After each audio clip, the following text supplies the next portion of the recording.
what has become of us, U.S.? What has become of us? What famine, what flood, what infestation, what pestilence, what curse, what corruption, what tragedy has befallen that once bright city that stood shining upon a hilltop and deprived us of our birthright in heritage?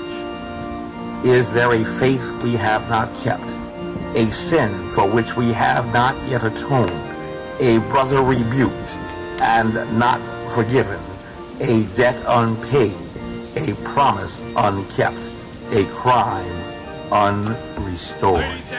Once upon a time in this place, we once had men of great vision, and women too, who lit the world with incandescent glow, crossed an ocean, explored a final frontier with defiant boldness in a terrestrial one, in search of a manifest destiny, granted freedoms to those without, and marched for our rights, found values in a simple peanut plant, and all of the other things and more, not because it was easy, but because it was hard, and still yet awoke again each morning to climb a mountaintop to see a dream for a better promised land. Has our great success and achievement, has our affluence and vast resources made us inured to that passion we once had when we were young? Have we finally become not just satisfied but sated with that present pleasure, granted freely and easily with minimum of effort or purpose? The prophet of old once said, "Woe to those who are at ease in Zion." But we found no purpose for which to heed that call. It was yet another one of those antiquated codes of a long-lost memory, not desired nor required in a present age to be revived. We have indeed been weighed by the scales and found yet wanting.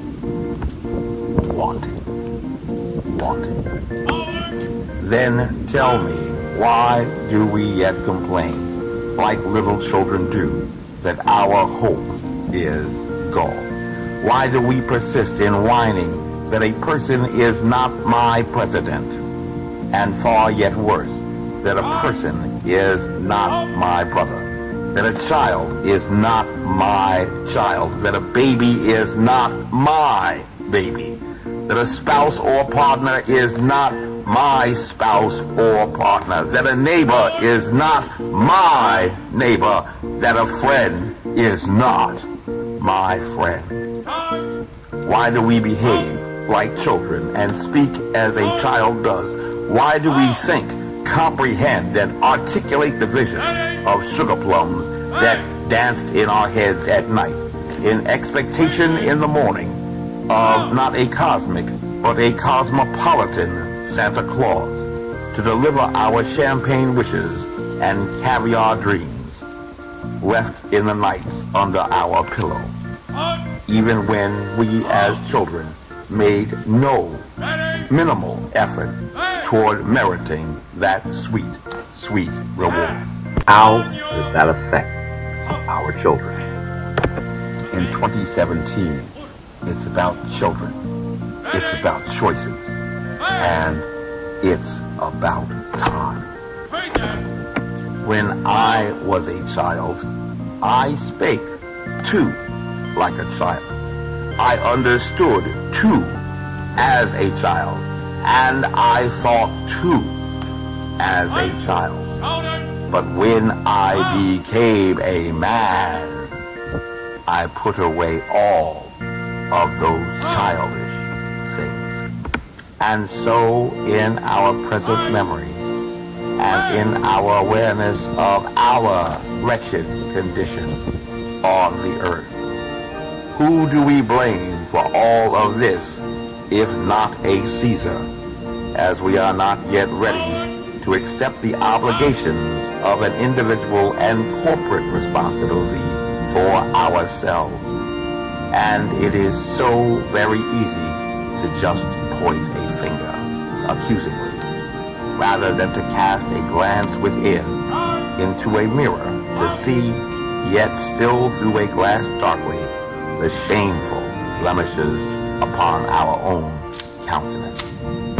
A character of pure fiction in a once great empire that once spanned the world, but who was based upon a historical one named Cassius, a man who never changed his name to become the greatest, and whose feet, mind, body, and soul were but mold in clay, found a moment of clarity and contrition when he rose to observe the fault, dear Brutus, is not in our stars, but in ourselves, that we are underlings.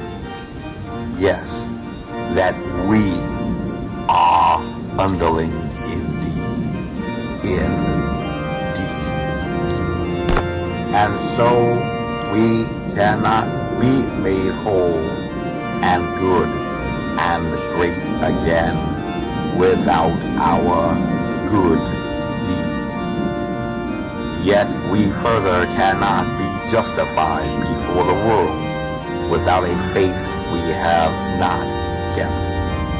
And a man from Camelot once dared us to stand upon our tippy toes of righteous principles, accepting all the bounteous blessings granted unto us to move yet forward to even greater things, when he said, ask not what your country can do for you, but what you can do for your country.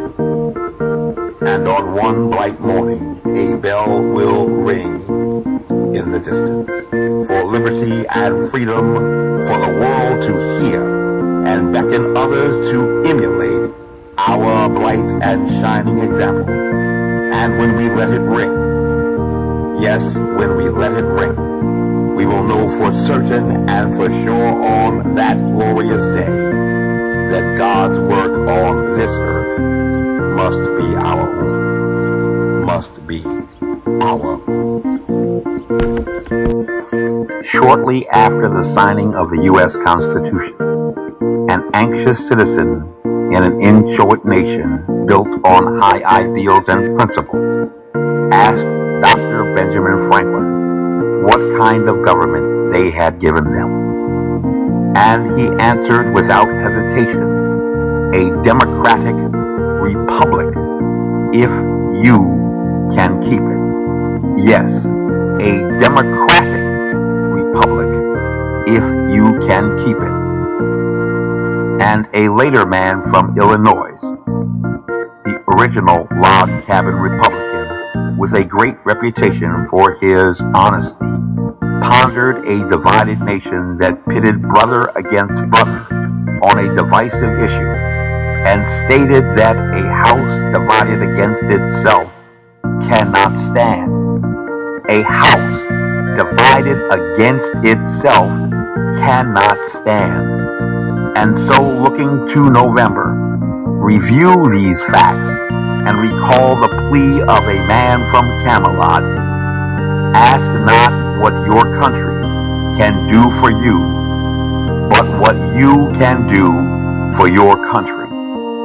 What you can do for our country. What you can do for our county.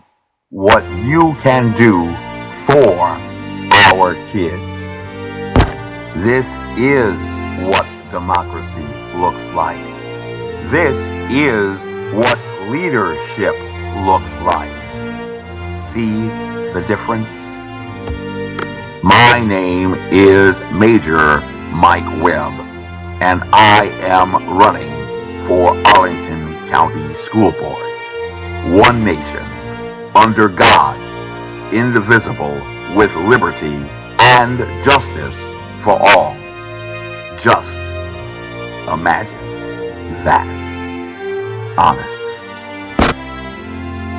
This advertisement was authorized by Mike Webb.